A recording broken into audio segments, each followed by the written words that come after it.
अस्सलाम वालेकुम, आदाब। मैं हूं खलील फरहाद। वर्ल्ड न्यूज़ की शुरुआत करते हैं हेडलाइंस के साथ। इसराइल की जानिब से ईरान पर किए गए हमले। अमेरिकी मीडिया ने इस्फहान शहर में मौजूद ईरानी जोहरी तंसीबात पर इसराइल के मिसाइल हमले का किया दावा।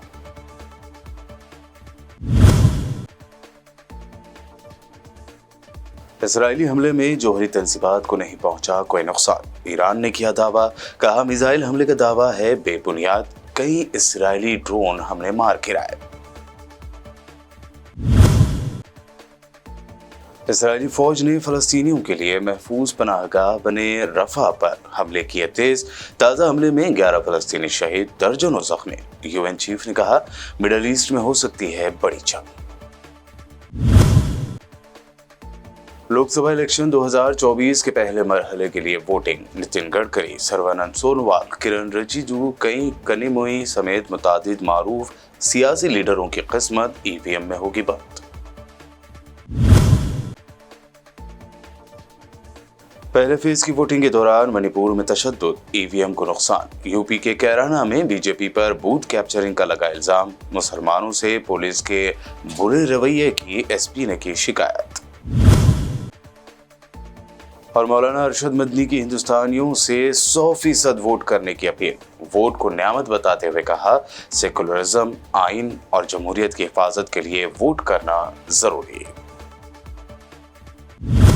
ये थी हेडलाइंस, बढ़ते हैं खबरों की तफसील की जाए। अमेरिकी मीडिया की जानिब से ये दावा सामने आ रहा है कि इसराइल की जानिब से ईरान में अहदाफ पर मिसाइल हमले किए गए हैं। खबर रसा इदारों के मुताबिक इसराइल की जानिब से ईरान के शहर इस्फहान पर मिसाइल हमला किया गया। धमाके की नोयत का ताहाल तयन नहीं किया जा सका है।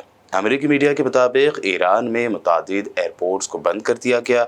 मगरबी ईरान से गुजरने वाले मुसाफिर तैयारों का रुख भी तब्दील कर दिया गया।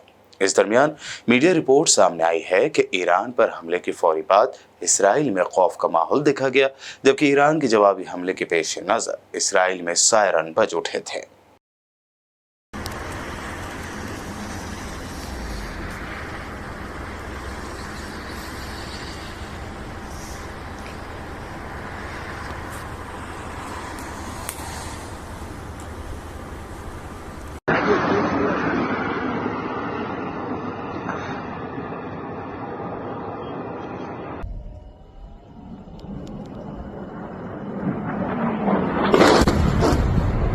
दूसरी जानिब ईरान ने आज जुमा को ऐलान किया है कि उसने कई ड्रोन मार गिराए हैं और इस्फहान शहर के करीब धमाकों की आवाज़ें मिसाइल हमले की नहीं हैं।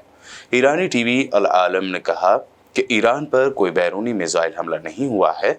ईरानी खलाई एजेंसी के तर्जुमान हुसैन दारियान ने एक्स प्लेटफॉर्म पर कहा कि मुल्क के एयर डिफेंस सिस्टम ने कई ड्रोन्स को कामयाबी से मार गिराया और फिलहाल मिसाइल हमले की कोई इत्तला नहीं है। ईरान के सरकारी टेलीविजन ने बताया है कि इस्फहान शहर में इसराइली फिजाई हमले के नतीजे में ईरानी जोहरी तंसीबात को किसी किस्म का नुकसान नहीं पहुंचा। जोहरी तंसीबात मुकम्मल तौर पर महफूज है, जबकि एक अमेरिकी अहलकार ने CNN को बताया है कि इसराइल ने ईरान के अंदर हमला किया, लेकिन जोहरी मराकज़ को निशाना नहीं बनाया गया। ईरान की तस्नीम खबर रसा इदारे ने काबिल एतमाद ज़राए के हवाले से बताया है कि ईरानी तंसीबात में पेश आने वाले वाक़े के बारे में कुछ गैर मुल्की मीडिया में शाया होने वाली मालूमात गलत हैं।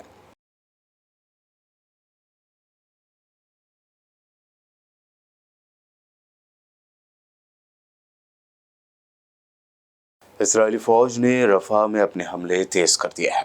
ताज़ा हमले में रफ़ा में एक इमारत को निशाना बनाया गया, जिसके नतीजे में 11 अफराद शहीद और दर्जन से ज़ायद ज़ख्मी हो गए। आलमी खबर रसा इदारे के मुताबिक गजा में इसराइली जारहियत और बमबारी से बचने के लिए अपने घर बार छोड़कर 20 लाख अफराद रफ़ा में पनाह लिए हुए हैं, जो कदर महफूज इलाका था। इसराइली फौज ने दावा किया कि उसने रफ़ा में हमास के जंगजुओं के खुफिया ठिकाने को निशाना बनाया है, जहां वो इसराइली फौज पर हमले की मनसूबाबंदी कर रहे थे। हालांकि इजरायली हमले में आम फलस्तीनी शहरी मारे गए हैं। जॉर्डन के फॉरेन मिनिस्टर ऐमन सफदी ने ऐलान किया कि उनका मुल्क इसराइल की जानिब से रुकावटें हटाते ही गजा के लिए रोजाना 500 से ज्यादा इमदादी ट्रक भेजने के लिए तैयार है। अल सफदी ने अक़वाम मुत्तहिदा की सलामती कौंसिल के सामने अपनी तकरीर के दौरान कहा कि सलामती कौंसिल को गजा में जंगबंदी के बारे में एक पाबंद फैसला लेना चाहिए। उन्होंने मजीद कहा कि इसराइल को रफा पर हमला करने और शहर में फंसे 15 लाख से जायद फलस्तीनियों के खिलाफ एक नया कत्लेआम करने की इजाज़त नहीं दी जा सकती। उन्होंने वजाहत की कि सलामती कौंसिल की जानिब से इसराइल को इंसानी इमदाद के लिए तमाम क्रॉसिंग खोलने का पाबंद करने का कोई फैसला न करने का कोई जवाब नहीं बनता। अक़वाम मुत्तहिदा के सेक्रेटरी जनरल एंटोनियो गुटेरेस ने गजा में 6.5 माह से जारी जंग के बाद ईरान और इसराइल के दरमियान कशीदा सूरत हाल को खतरनाक करार देते हुए कहा कि मशरिक़ वस्ता एक मुकम्मल जंग के दहाने पर खड़ा है। ज़राए के मुताबिक गुटेरेस ने सलामती कौंसिल के एक इजलास से खिताब करते हुए कहा कि इसराइली जंग ने गजा में इंसानी जहन्नुम की सूरत हाल पैदा कर दी है। इजलास में ईरान और जॉर्डन के वज़राए ख़ारजा यानी फॉरेन मिनिस्टर समेत दीगर ममालिक के वज़राए ख़ारजा भी मौजूद थे। उन्होंने तमाम फ़रीक़ैन से सब्र का मुज़ाहरा करने का मुतालबा किया। उन्होंने कहा कि एक गलत अंदाज़ा, एक गलत बात और एक गलती भी नाकाबिल तसव्वुर नताइज पैदा कर सकती है। बुलेटिन में खबरों का सिलसिला लगातार यूं ही जारी रहेगा। फिलहाल रुकते हैं एक छोटे से ब्रेक के लिए।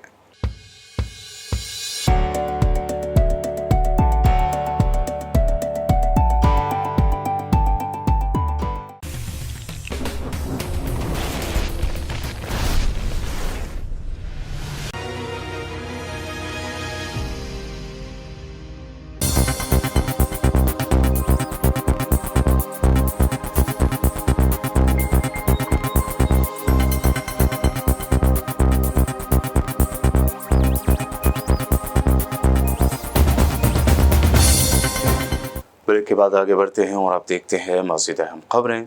लोकसभा इलेक्शन के पहले फेज के लिए वोटिंग जारी है।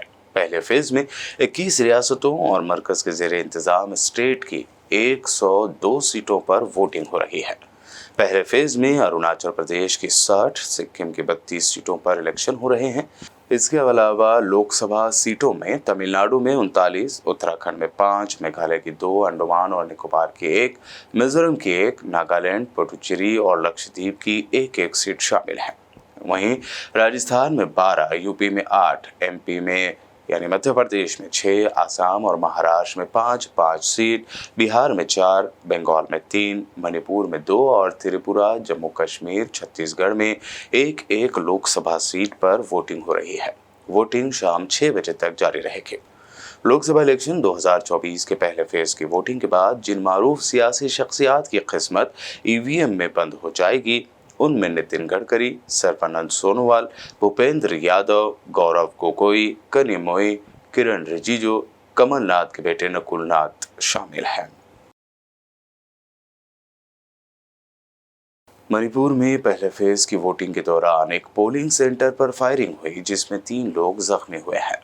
वाकया बिजनौर जिले के थमन पोकप्पी सेंटर पर पेश आया है। मणिपुर के इस हलके से कुछ तस्वीरें और वीडियो सोशल मीडिया पर वायरल हो रहे हैं जिसमें पोलिंग बूथ पर हमले का मंजर रिकॉर्ड किया गया है, जबकि टूटी हुई ईवीएम भी तस्वीर में नजर आ रही हैं। बता दें कि आज मणिपुर की 2 सीटों पर वोटिंग हो रही है। मणिपुर में सुबह 9 बजे तक 12.6% से ज्यादा वोटिंग दर्ज की गई।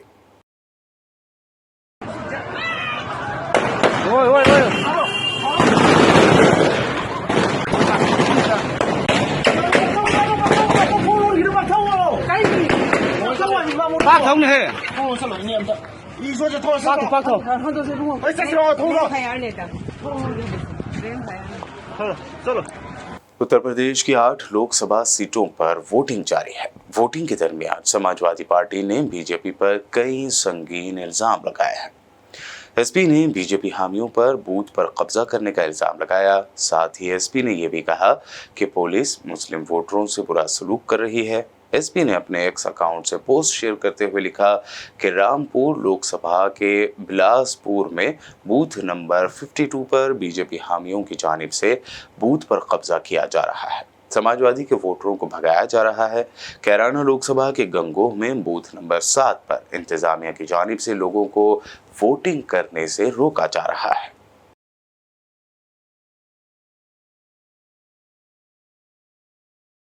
मुद्दे हमारे इस सरकार के जो कुशासन रहा है 5-10 साल का डबल इंजन की सरकार का, वही हमारा मेन मुद्दा है। क्षेत्र का विकास, रोजगार, महंगाई इतनी बढ़ गई है, युवाओं का रोजगार और किसानों का पेमेंट, ये सब हमारे मुद्दे हैं।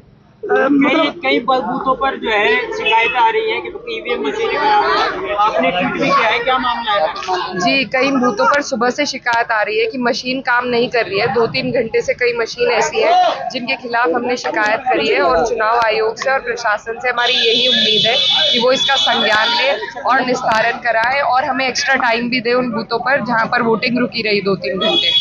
मतदान प्रतिशत कम हो रहा है, इसके लिए एक तो आज मौसम भी बड़ी इसमें फैक्टर है। मौसम गर्म बहुत है आज और जो गेहूं की कटाई है उसकी वजह से लोग खेतों में बहुत है, तो वो भी एक बड़ा कारण है और उम्मीद है कि 1-2 बजे के बाद मतदान में बढ़ोतरी होगी। इलेक्शन कमीशन में शिकायत की है आपने? जी बिल्कुल की है हमने। जिन बूथों पर मशीन सुबह से नहीं चल रही है वहाँ पर शिकायत करी है और कई जगहों पर महिलाओं के बुरखे उठा कर उन्हें परेशान किया जा रहा है, जहाँ से वो दिक्कत में आ रही हैं और इससे एक गलत मैसेज जा रहा है। और कहीं पर मतदान के बाहर लाइन लगवा रखी है, जिससे लोगों के मन में ये भावना उत्पन्न हो रही है कि शायद मतदान नहीं करने दे रहे, तो उस वजह से काफ़ी लोग परेशान हैं। तो ये सारी जो प्रशासनिक दिक्कतें हैं इनके निस्तारण के लिए हमने आवाज़ उठाई है और हमें उम्मीद है चुनाव आयोग इन्हें सॉल्व करेगा। रसूलपुर में जो है ना बहिष्कार किया गया है, क्या पूरा मामला? देखिए, रसूलपुर में पिछली बार 95% पोल भाजपा के पक्ष में हुआ था और वहाँ पर जो नाराजगी है वो हमारे हाल के जो वर्तमान माननीय सांसद जी हैं उनके खिलाफ है, जहाँ तक मेरी जानकारी में आया है, और उनके खिलाफ ही वहाँ पर बहिष्कार हुआ है। बिहार में पहले फेज की 4 सीटों पर आरजेडी की जीत का दावा करते हुए लालू यादव के बेटे तेजस्वी यादव ने कहा कि पीएम मोदी ने 2014 और फिर 2019 में कई वादे किए, लेकिन अभी तक ये वादे पूरे नहीं किए। सीट जो है भारी मतों से जो है हम लोग जीत रहे हैं। हर जगह से हम लोग तो ब्लॉक वाइज मीटिंग किए हैं। जो फीडबैक है, सभी लोग जो है मौजूदा सरकार से गुस्से में हैं। मुद्दे की बात ये लोग नहीं करते हैं और आपको पता है कि मोदी जी जो 14 में कहते हैं वो भी नहीं पूरा किए, फिर 19 में कुछ और कहते हैं वो भी पूरा नहीं किए, 24 में कुछ और कह रहे हैं। तो लोग जो है स्थानीय मुद्दे ज़्यादा हावी हैं और हम लोग एकदम मजबूती के साथ फर्स्ट फेज का 4 सीट जीत रहे हैं। कोई कन्फ्यूजन नहीं है। हमारे वोटरों में काफ़ी उत्साह है कि मौजूदा जो स्थिति है देश को बनाने का चुनाव है, तो इसलिए सब लोग जो है भरपूर जो है महागठबंधन को मदद करें। राहुल गांधी का ट्वीट आया है कि डेमोक्रेसी को बचाने के लिए लोग वोट करें, बढ़ चढ़ के आगे हैं। तो बात सही है, वो तो है ही। उस पर जो है बात करें मैडम, हम लोग जो है पूरी तरीके से लोकतंत्र संविधान, क्योंकि भाजपा के नेता हमेशा कह रहे हैं, खुले मंच पे कह रहे हैं कि भाई ख़त्म करना है संविधान, तो लोग देख रहे हैं कि क्या हो रहा है। और मोदी जी का जो गारंटी तो पानी में जैसे लिखाई होता है उसी तरह का है। दूसरे चरण में जेडीयू के उम्मीदवार हैं, लेकिन पीएम की एक भी सभा नहीं है। सीधे 26 तारीख को जेडीयू के दूसरे चरण में जेडीयू के उम्मीदवार हैं। अब लेकिन क्या अब इस पे उनकी अपना एनडीए का अलग गठबंधन है, वो लोग जाने। कल तो लोग आ ही रहे हैं, कांग्रेस के नेता लोग सब लोग आ रहे हैं, हम लोग साथ में। टीएमसी ने आरोप लगाया है कि बंगाल में बीजेपी ने आज हिंसा कराई है। अब आरोप है तो बंगाल का मुख्यमंत्री आज मुख्यमंत्री भी निकले हैं सर, आज मुख्यमंत्री भी निकले। घूमना चाहिए, अच्छा नहीं लग रहा था घर बैठे बैठे। तो हमारी पूरी जो है संवेदना के साथ है, हम लोग सब लोग जो है सम्मान करते हैं, करते रहते हैं, लेकिन घूमना ना चाहिए। फायदा होगा लगता है। सिंह जी ने कहा है कि अलग अलग चुनाव प्रचार हम लोगों को करने के लिए पीएम ने कहा। घूमे एकदम। हिंदुस्तान की 21 रियासतों में 102 लोकसभा सीटों पर आज पहले मरहले की वोटिंग हो रही है। इससे पहले मौलाना अरशद मदनी ने खास अपील करते हुए कहा कि आपका वोट बहुत कीमती है। सेकुलरिज्म आइन और जमहूरियत की हिफाजत के लिए लोगों को 100% वोट करना चाहिए। उन्होंने कहा कि वोटिंग एक अमानत है और इसका सही इस्तेमाल हमारा आईनी हक है। मौलाना अरशद मदनी ने कहा कि आप हिंदुस्तान को तरक्की पर ले जाना चाहते हैं तो आपको वोट देना पड़ेगा। हर आदमी को वोट देना चाहिए, चाहे वो किसी भी समाज का इंसान हो, किसी भी मजहब का आदमी हो। अगर वो अपने वोट को घर में बैठकर इस ताकत को खो देता है तो मैं समझता हूँ कि वो इस मुल्क का वफादार नहीं है। और अब आखिर में हेडलाइंस पर डालते हैं एक और नजर। इसराइल की जानिब से ईरान पर किए गए हमले। अमेरिकी मीडिया ने इस्फहान शहर में मौजूद ईरानी जोहरी तंसीबात पर इसराइल के मिसाइल हमले का किया दावा।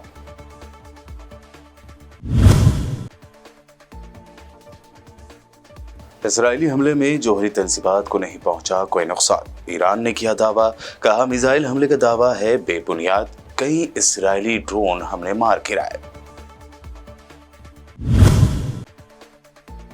इसराइली फौज ने फलस्तीनियों के लिए महफूज पनाहगाह बने रफा पर हमले किए तेज। ताज़ा हमले में 11 फलस्तीनी शहीद, दर्जनों जख्मी। यूएन चीफ ने कहा मिडल ईस्ट में हो सकती है बड़ी जंग। लोकसभा इलेक्शन 2024 के पहले मरहले के लिए वोटिंग। नितिन गडकरी, सर्बानंद सोनोवाल, किरण रिजिजू, कई कनिमोई समेत मुतादिद मारूफ सियासी लीडरों की किस्मत ईवीएम में होगी बंद। पहले फेज की वोटिंग के दौरान मणिपुर में तशद्दुद, ईवीएम को नुकसान। यूपी के कैराना में बीजेपी पर बूथ कैप्चरिंग का लगा इल्जाम। मुसलमानों से पुलिस के बुरे रवैये की एसपी ने की शिकायत। और मौलाना अरशद मदनी की हिंदुस्तानियों से 100% वोट करने की अपील। वोट को न्यामत बताते हुए कहा सेकुलरिज्म, आइन और जमहूरियत की हिफाजत के लिए वोट करना जरूरी है। वर्ल्ड न्यूज में अभी आपने देखी अब तक की अहम नेशनल व इंटरनेशनल न्यूज। मज़ीद ताज़ा तरीन अपडेट्स और दिलचस्प प्रोग्राम्स के लिए देखते रहिए BBN चैनल।